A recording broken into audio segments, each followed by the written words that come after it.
ritorniamo in diretta. Allora, come abbiamo fatto cenno, andiamo a Thiene e andiamo a conoscere il castello di Thiene, questa architettura straordinaria. Abbiamo in collegamento per la prima volta con titolare amministratrice dottoressa Francesca Di Thiene. Buon pomeriggio. Buonasera, grazie dell'invito. Buonasera.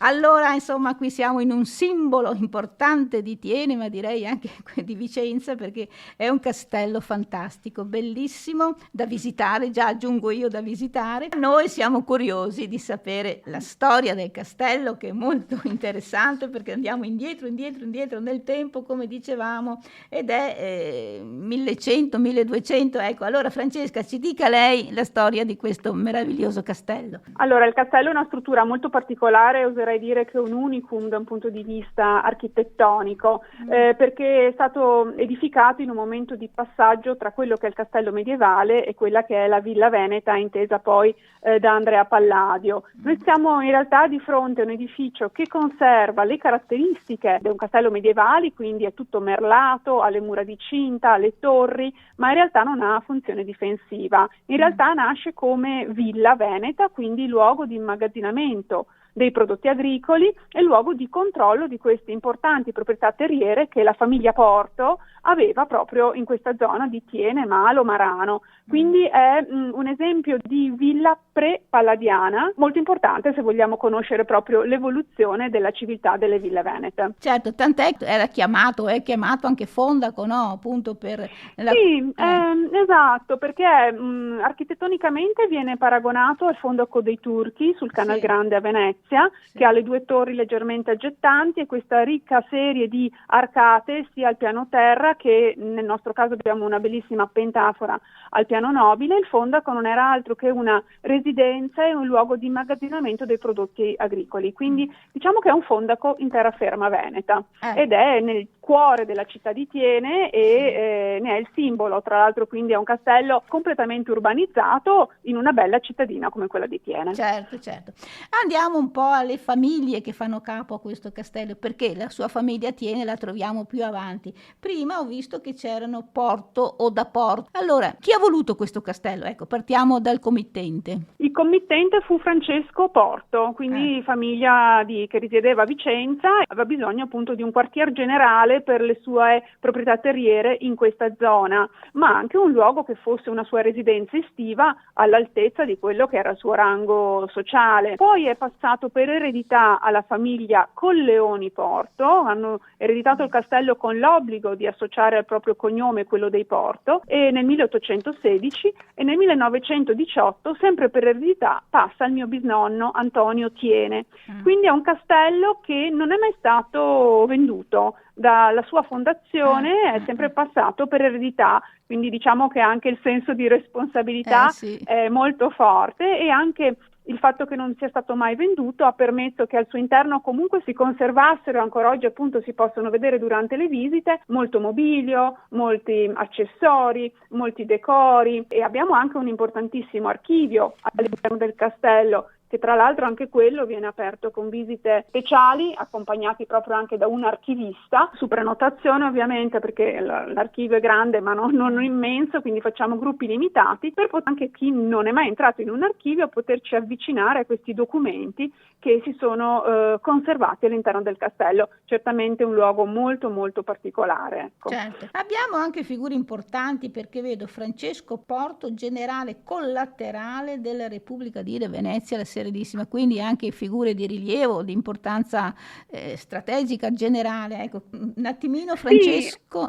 Francesco Porto nella metà del Cinquecento aveva il ruolo di arruolare l'esercito per la Repubblica di Venezia e provvedere al loro pagamento, quindi un ruolo di estrema fiducia, no? Perché dal punto di vista storico non tutte le nobili famiglie vicentine erano contente di essere sotto il dominio veneziano, ma i Porto furono sempre molto fedeli a Venezia. edilizia, e questa carica lo dimostra perché era di estrema fiducia.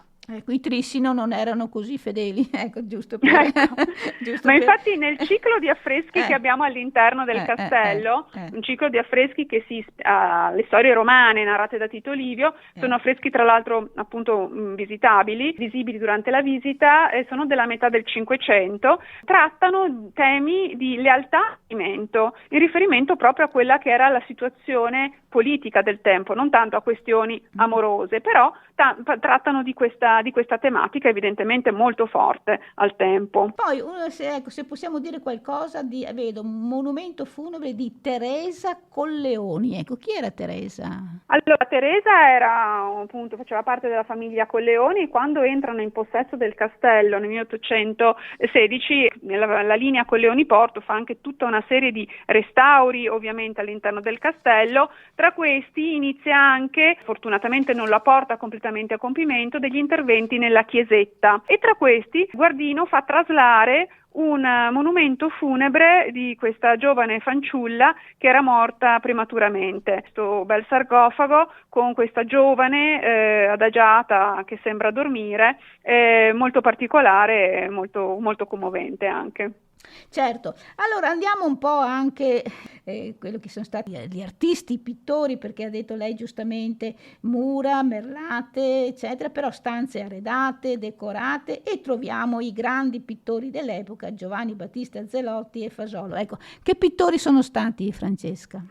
Allora, hanno lavorato tantissimo nelle ville del Palladio, siamo appunto nella metà del Cinquecento, quindi 100 anni dopo la fondazione del castello sono intervenuti.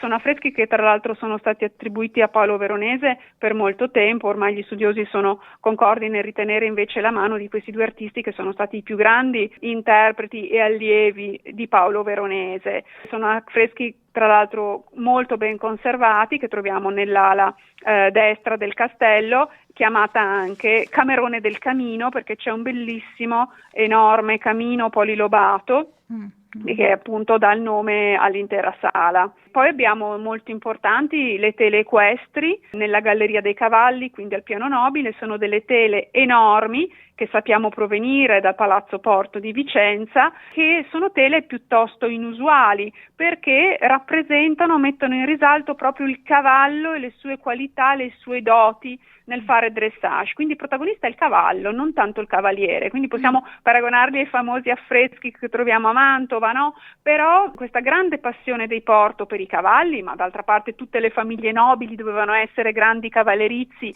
e sapere l'arte di andare a cavallo, e questa grande passione si riflette poi nelle scuderie del castello, che sono la parte sicuramente più particolare, la parte più straordinaria. Sono scuderie del 1700, degli inizi del Settecento, realizzate su disegno dell'architetto Francesco Muttoni, e le scuderie che sono caratterizzate da questi lunghi colonnati in marmorosa di Asiago con questi putti in pietratenera di Vicenza erano uno showroom d'epoca, non tanto per le auto come oggi le troviamo, ma per i cavalli che venivano tra l'altro addestrati in castello. Quindi è una sala molto particolare, molto ben conservata, e devo dire che sono tra le scuderie più belle che possiamo vedere in Italia.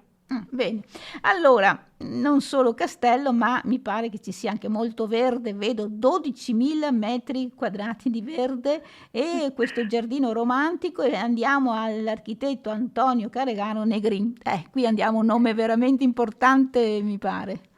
Sì, allora il disegno il parco è appunto un'oasi felice per la città, perché appunto siamo in centro alla città e c'è questo verde che tra l'altro viene gestito senza anche utilizzo di prodotti chimici. È un verde molto piacevole, sul fronte caratterizzato da magnolie secolari molto molto alte, che sono appunto della metà dell'Ottocento, e il retro del parco invece gli ultimi interventi sono stati fatti nell'Ottocento appunto, quindi il disegno che vediamo adesso è un disegno disegno romantico che si è conservato. Alcuni punti architettonici interessanti ci sono anche all'interno del parco, perché abbiamo una cedraia molto lunga del 1500 che a maggio è uno splendore di rose, perché noi l'abbiamo trasformato in roseto, quindi non abbiamo più la coltivazione di limoni come era pensata in origine, ma abbiamo appunto queste rose splendide che caratterizzano questo lungo colonnato. E poi abbiamo anche una piccola grotta artificiale del 1500,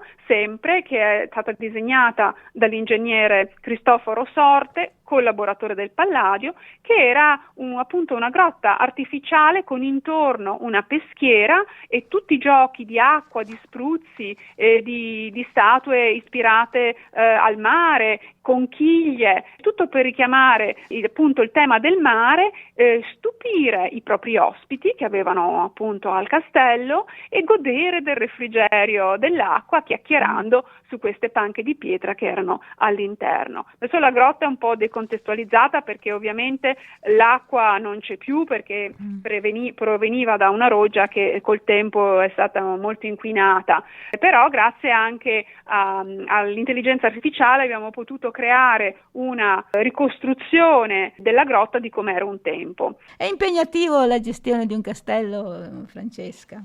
È molto impegnativo perché ha necessità continue di interventi, non solo sull'immobile, ma anche il parco è molto, molto impegnativo. Ecco, una gestione ordinaria, ok, ma lo straordinario purtroppo qui è ormai di routine. Immagino perché è grande, l'abbiamo visto attraverso appunto il sito e verremo a vederlo, perché magari ecco, è bene conoscere questo castello meraviglioso e vedere anche appunto gli affreschi di Zelotti e di Fasolo, eccoli qua.